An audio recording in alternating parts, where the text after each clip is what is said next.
Hi, everyone. This is Congress to Cubicle, a podcast where we look at the efficiency, effectiveness, and credibility of government.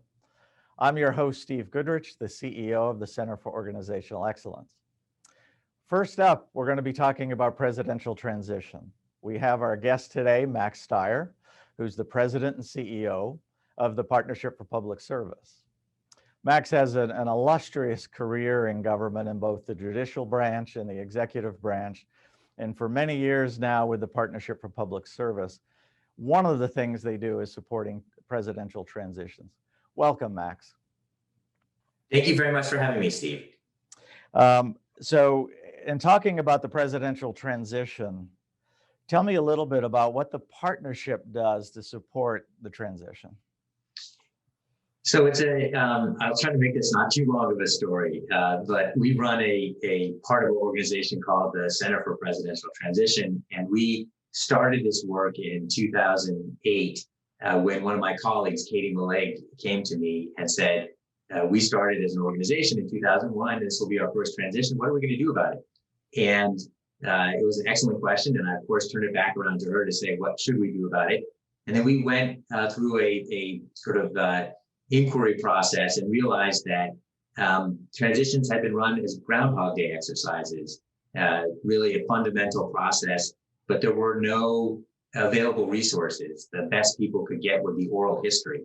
So long story short, we began creating a learning system, an effort to try to actually gather both the people and the resources that had been generated around transitions, and created a template, a guidebook on how to do transitions. So we help all three key stakeholder groups, the challengers with a literally play-by-play description of how they should organize and operate a transition, the outgoing or potentially outgoing administration about how they help to get ready for that possibility and approach potential second-term transition, and then the career workforce. So we actually have a guidebook for them about how they can organize to prepare for the possible handover to a new team as well. So our center has become really the primary resource on transition planning, and also the grand central for other organizations that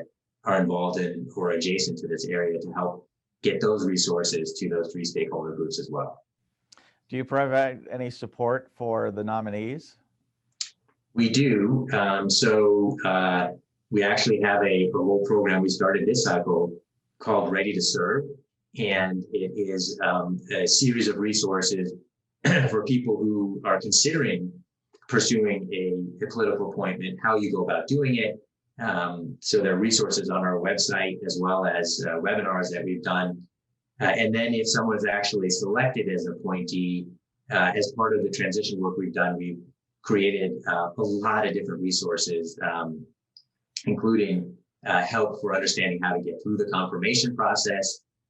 We have a whole curriculum called Ready to Govern, which is based on trying to help onboard new political appointees so that they can understand, in my language, it's, what's different about working in government that no one in their right mind would understand.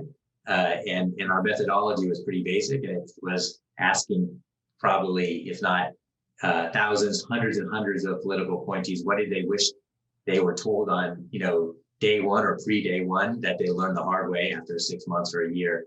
So in any event, we have a lot of resources for the whole life cycle. If you're interested in a political appointment, if you get selected, if you're in seat, sort of checklists on what you should be doing in your first 2 weeks, and we're building it out.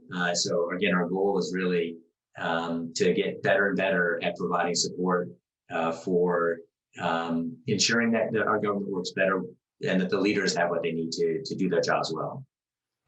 So, the public hears a lot about transition on the news, transition teams, landing teams, getting ready, making appointments, so forth and so on. But I'm sure there's a lot going on in the background. What's sort of the anatomy of a presidential transition?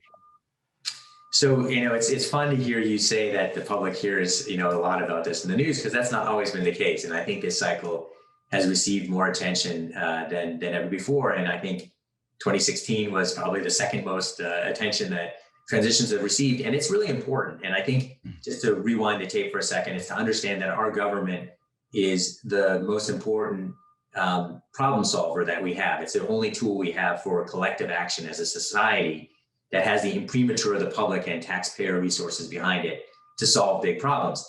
And the transition is all about ensuring that whoever is responsible for running the government is as ready as they possibly can be to do that well on second one. And so it's a very big undertaking. When you think about what a transition is, it means taking over a $5 trillion, 4 million person, hundreds of operating units, and in my view, unfortunately, 4,000 political appointments that new administration makes. It's huge. I mean, it dwarfs any sort of private sector analog of a takeover or a merger. And so it's a big task. And there are some core components of what goes into doing it well. And it has to start, in our view, really in earnest in the spring of the election year. Mm-hmm. And the core components really are, in my view, central, the personnel side. So, you have 4,000 political appointments that are now the norm for incoming administration. 1,200 of them require Senate confirmation. So really, focusing on who the right people are, what your process is going to be, and all the other issues associated with that, your ethics rules, et cetera. It's a very, very big undertaking. A second big part of the responsibility is looking at trying to understand what's going on inside the agencies. So you need, real-time information about what's happening in order to be able to prepare those appointees and also to prepare your plans. So that's the agency review process that you referenced. There's the conversion of the, candidates' campaign promises into action. So those are the 100-day, 200-day plans that have to be developed and worked through. There's the care and feeding of the president-elect, how you're going to manage the president-elect's time during the formal transition process. And then in this cycle, I think the Biden team were wise to also think about the black swans, issues that might come up.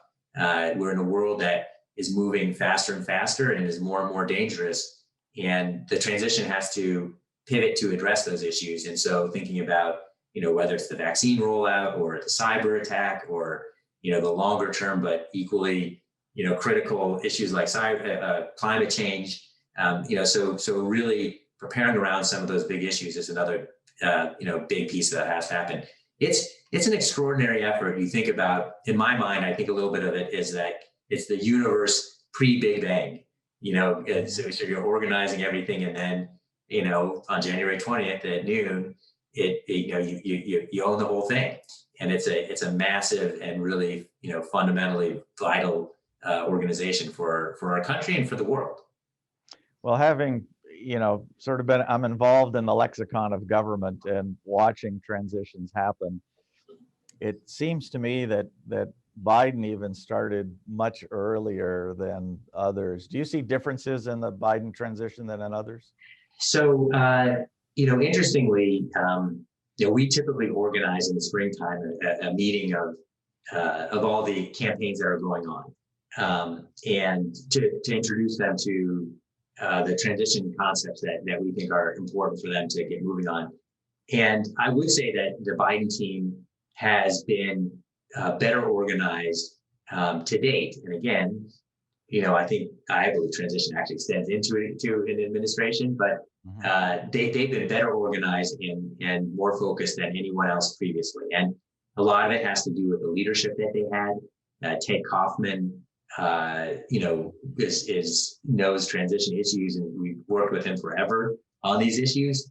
Jeff Zients is, someone who is, deeply aware of the management challenges of government and also gifted, and so the two of them really were central to putting this all together. There are differences. One of the most fundamental ones is that in addition to all the normal challenges, which are extraordinary, they had to do this virtually.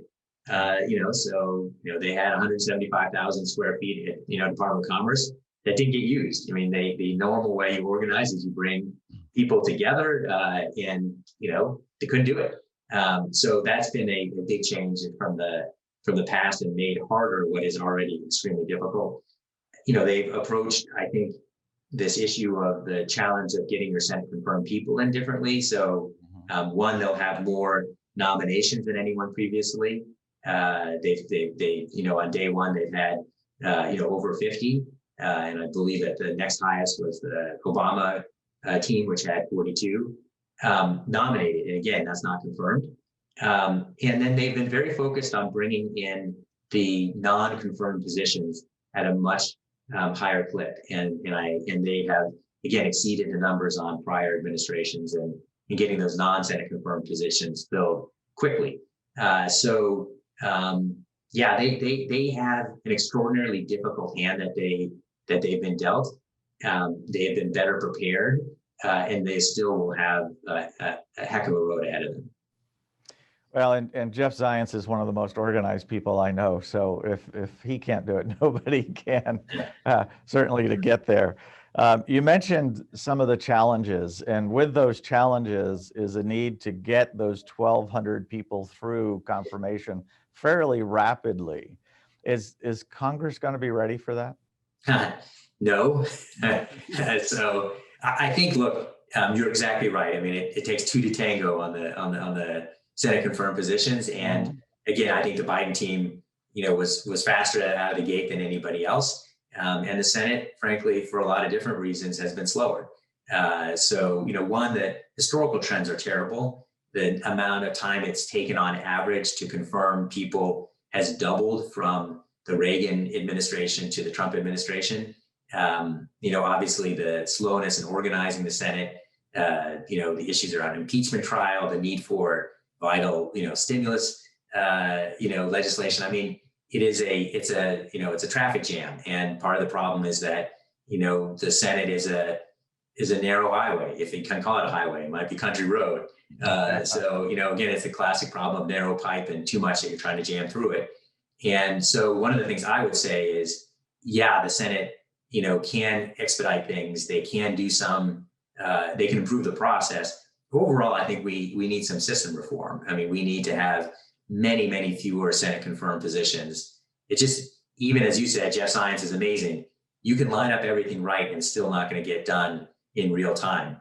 I mean, the idea that the high watermark up until now for any administration to get its Senate confirmed team in place was the Obama administration.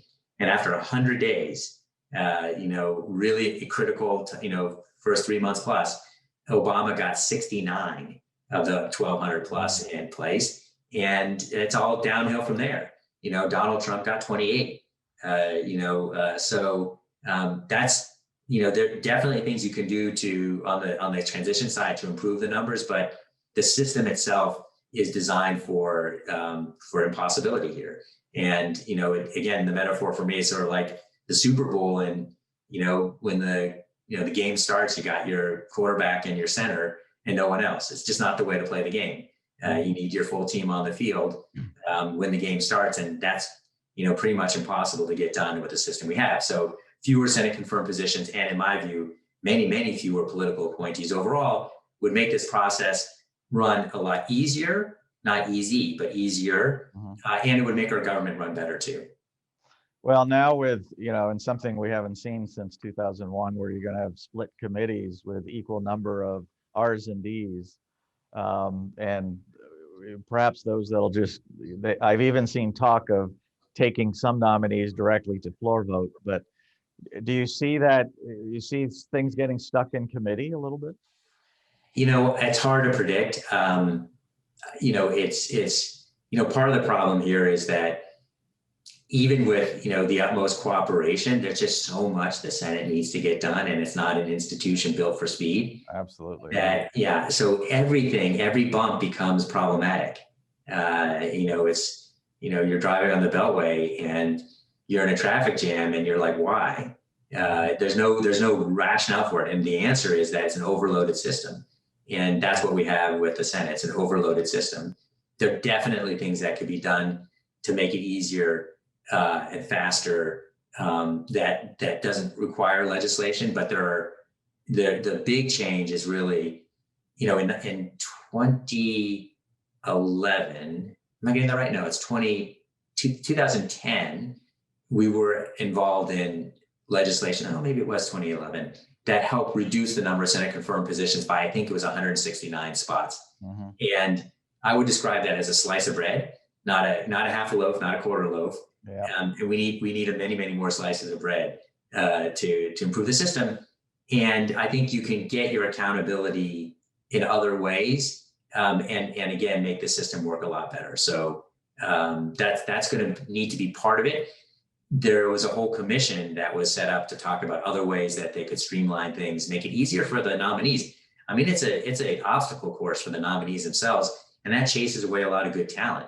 This is really important. I mean, the leadership matters, and having confirmed people in is important for the functioning of government, and also for the Senate's ability to, fulfill its constitutional responsibility of advise and consent.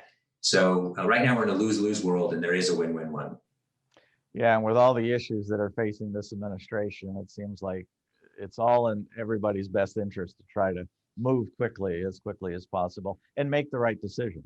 And the shoe will be on the other, the other foot eventually as well. So this should be viewed as nonpartisan, good government. And as I said, I think it improves the accountability. I mean, look what the Trump administration did is they just sidestepped these issues by, having actings in, or people that were in truth acting but titled something else. And so I don't think, anyone benefits here. And I know ultimately that government performance gets hurt. It does. Let's turn to a different topic. What recommendations do you have for, just the rank and file of government to help the transition and move? Because they're the folks that go through this every 4 or 8 years, right? They're the ones that go through it every 4 to 8 years, and they're the ones that get the work of government done. Mm-hmm. So at the end of the day, in my view, they're the heart and the engine room of our government. So absolutely. And, in terms of advice, one of the things that I would, recommend to the career, especially the career leaders, is to lean in. I mean, the natural tendency is to hang back and be uncertain because you don't know what the new leaders want. You don't want to, make a wrong step. But at the end of the day, I believe that a better course is to take the initiative. The Biden team, in addition to being better organized than prior examples, they've also named a lot of people who understand how government works, who've been there before, and in many instances been in the agencies that they're now responsible for, sometimes in the same jobs. I mean, someone I love is David Cohen, who was the deputy at CIA, he's going back to that job. He's fantastic. Or there's someone like Alan Mayorkas who, ran a component and then was the deputy secretary, is now, secretary. You couldn't have a better profile for understanding how to work the agency well. But even for those people, they don't know what's happened over the last 4 years. And my advice to career people is don't wait, don't hang back, lean in, create a relationship of trust at the front end with the new leadership team by helping them succeed and helping them understand, what should be happening, helping them understand what's good that should be carried forward. I think is one of the things that often gets overlooked. Usually there's a focus on, what's broken, what do we need to change? That's, something we don't like. It's, the early victories are inevitably things that are already in the pipeline, and finding those good things that have happened will, and flagging them so they can get pushed by the new leadership team is a role that the career workforce can play that I think is truly important. And in particular around this, there's been a lot of lemonade created as a result of the response to the pandemic. We now have a government largely working, remotely, and in many instances working better than it did before. And we should really be harvesting that innovation that's taken place, by force of the challenges of the pandemic, and making that our future, steady state and building on top of that. And I worry about the natural tendency of large organizations that are conservative to try to return to status quo ante rather than, take advantage of the hard learning that's been happening over the last, 10 plus months. So anyway, those would be examples of things that I think the career team can do that would show real value. The other thing is to keep the political team as focused as possible on the institutional health. There are We need to refresh the workforce. There are big morale challenges. Anyway, the career team can help the political team make those right choices too. Well, and it's, right now it's a fast moving train that these politicals are hopping onto, right? And within that, I'm sure there's differences between those that have prior government experience and those that are just spelling the word government for the first time coming in. Yeah, there definitely are real differences. And I think, government's not an intuitive place in most instances. So, understanding, helping people not get tripped up, whether it's the ethics rules or, creating right relationship with the career staff, that's all super important, in terms of making a difference and helping that new leadership team to succeed. Now, I think, the other challenge though with people who've been there before is they sometimes think that they know everything they need to know, and they're less willing to challenge orthodoxy as a result of that. So again, I think a mix of, people who've been there before and some that are new is, good as long as they're working well together and they're helped to succeed. And I think, again, the onboarding period is really important. I mentioned the curriculum we have for new political appointees.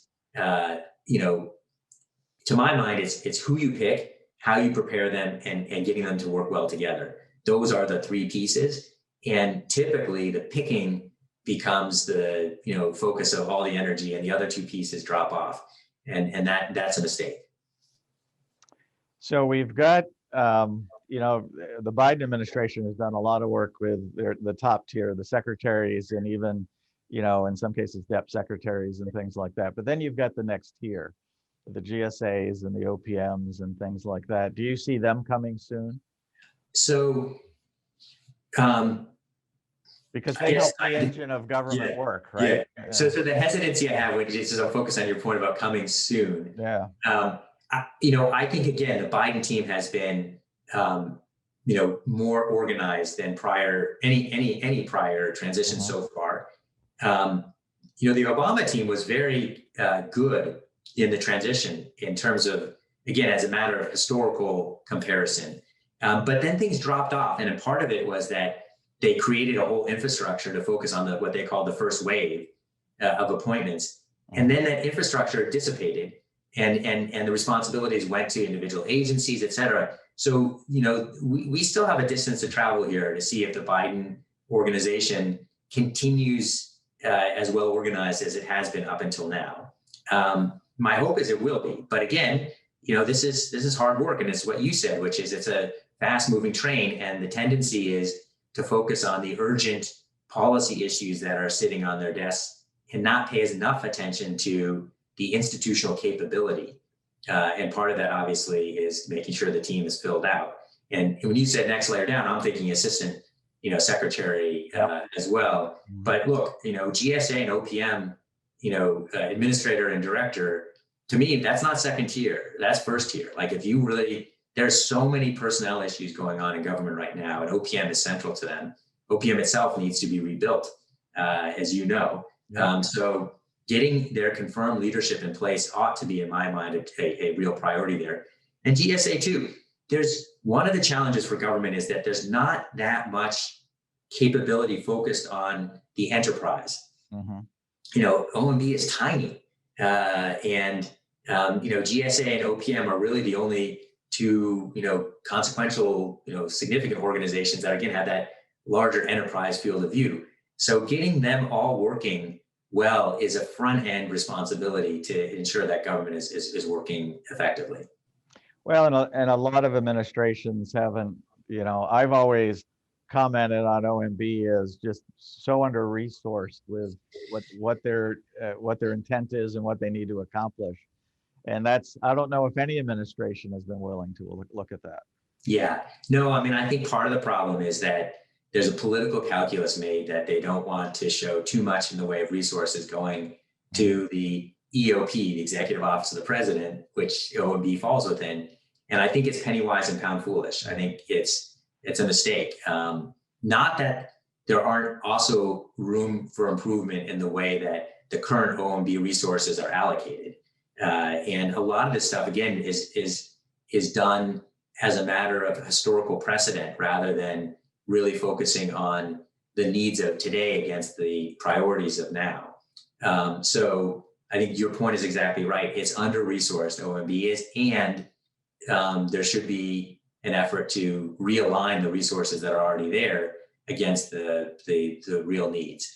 One person who I love talking about this is Dan Cangherlini, who's very, very thoughtful on this. And former GSA.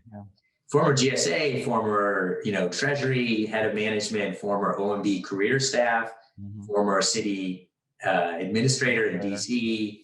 The guy has worn pretty much every hat and really knows how to do things creatively and well. So anyway, that's that kind. But rethinking OMB is, I think, something that, and the center of government writ large, is another area of huge need. Yeah, I agree. We'll see what happens. Do you see any over time, Eisenhower, Kennedy, Nixon, Carter, all the way up? Do you see maturing of the transition process? No doubt. Yeah, I mean, I'm not sure I would say there was an acceleration, in particular, in my view, after 9/11. I think President Bush was clear-eyed about the need to improve transitions as a result of the dangerous world we operate in. And I think 9/11 was a wake-up call for him and for for a lot of folks in our country and in the government, that we couldn't afford bad transitions, that it was in fact a fundamental vulnerability for us as a nation to do transitions poorly. And it certainly motivated President Bush and his team. And again, Josh Bolten, to me, is one of my public sector heroes, who really was the driving force on the Bush administration's organization of the transition from Bush to Obama. I think that this notion that we were at war and that a poor transition created real risk for us as a nation really has carried through. So you think about it, the Bush to Obama transition was very strong. The Obama team learned the same lesson coming in terms of having to deal with an economic crisis as they were coming in. I think Trump was an aberration, that's my hope, who didn't fundamentally understand what was at stake or the processes that were vital to put your arms around.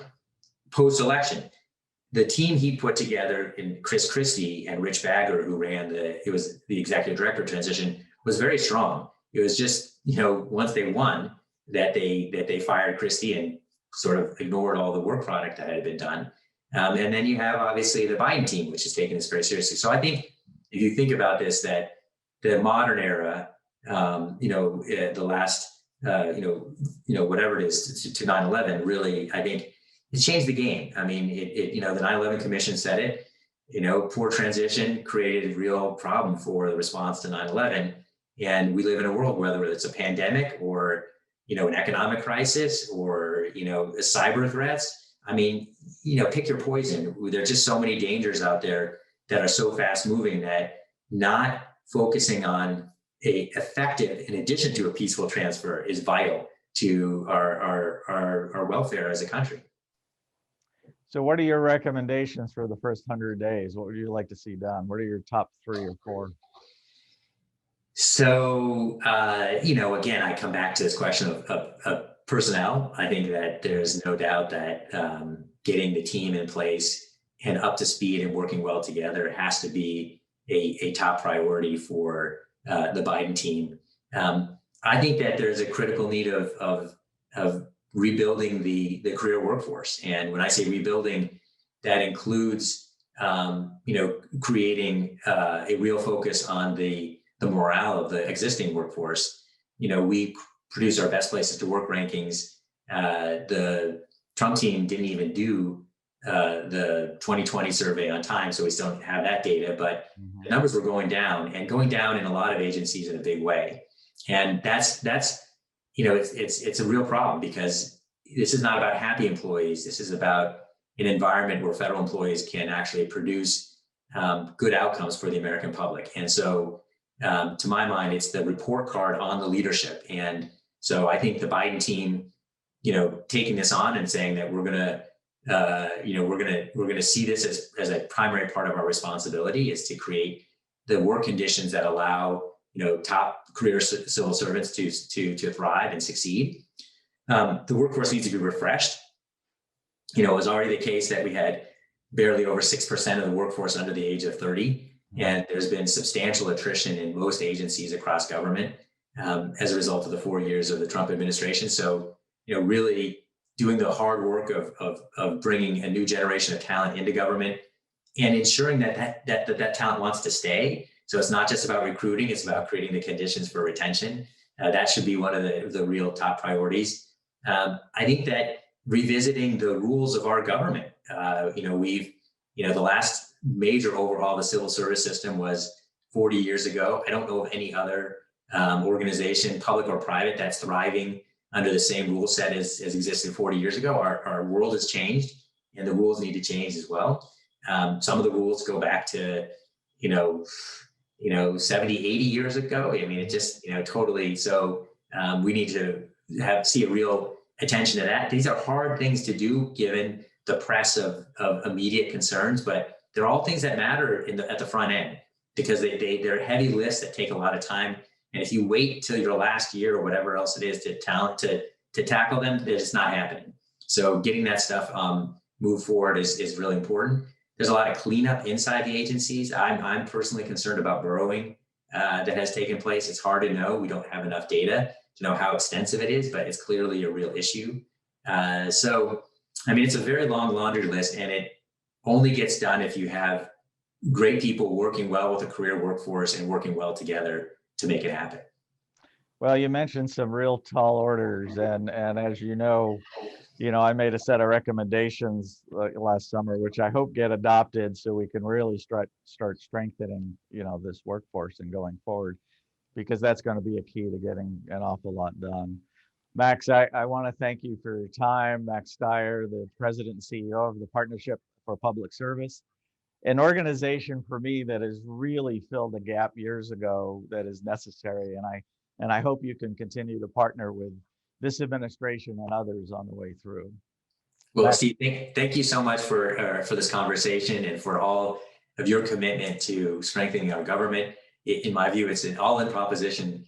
We need everybody on board here to help our government succeed and helping all of us. Thank you, Max. We're all in this together. Yeah, thank you. You take care, Max. Thank you. Okay. All right, bye-bye. So let's continue the conversation. You can find us on our YouTube channel. You can also email me at steve@centerforoe.com if you have any comments or suggestions for our podcast. We're here to talk about the efficiency and effectiveness of government. Our next guest will be David Walker, the former U.S. Comptroller General of the United States. We're going to be talking about his book, America in 2040. Are we still a superpower? You won't want to miss that.